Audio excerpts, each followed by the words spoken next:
Mobile phone বা ল্যাপটপে সোনা থাকে, এটা অনেকেই শুনেছেন।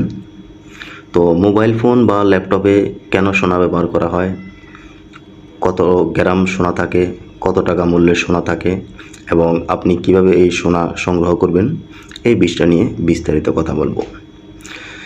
মোবাইল ফোন বা ল্যাপটপে কেন সোনা ব্যবহার করতে হয়?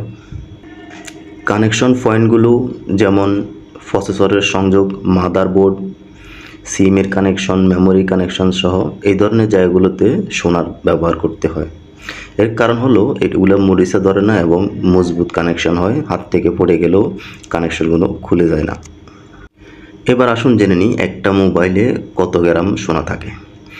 একটা মোবাইলে সাধারণত 0.0.35 গ্রামের মতো সোনা থাকে। 0.0.35 গ্রাম। আর একটা ল্যাপটপে কতটুকু সোনা থাকে? একটা ল্যাপটপে কতটুকু সোনা থাকে সেটা অবশ্য অনেক কিছুর উপর নির্ভর করে। সাধারণত একটা ল্যাপটপে 0.5 গ্রাম থেকে 0.25 গ্রাম পর্যন্ত থাকে। এবার আসুন আমরা হিসাব করি আসলে কত টাকা মূল্যের সোনা থাকে। স্বর্ণের দাম যদি আমরা গ্রাম প্রতি 15,000 টাকা ধরি, যদিও 2025 সালের মাঝামাঝি আর একটু বেশি, আমরা যদি গ্রাম প্রতি 15,000 টাকা ধরি তাহলে মোবাইলে যেই 0.0.35 গ্রাম হিসাব করছি এটার বর্তমান বাজার মূল্য মোটামুটি 500 টাকার উপরে হয়।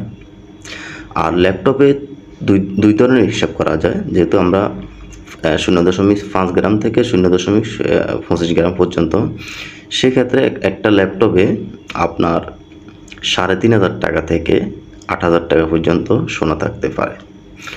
এই সোনাগুলো কি আমরা খালি চোখে দেখতে পাবো? না, সাধারণত এটা একবারে খালি চোখে দেখা যায় না, হয়তো হালকা একটু শাইনিং আসতে পারে। তবে এটা যারা স্বর্ণকার আছে তারা অনেকগুলো একসাথে সংগ্রহ করে নাইট্রোজেন অ্যাসিড ব্যবহার করে এটাকে আলাদা করতে পারে।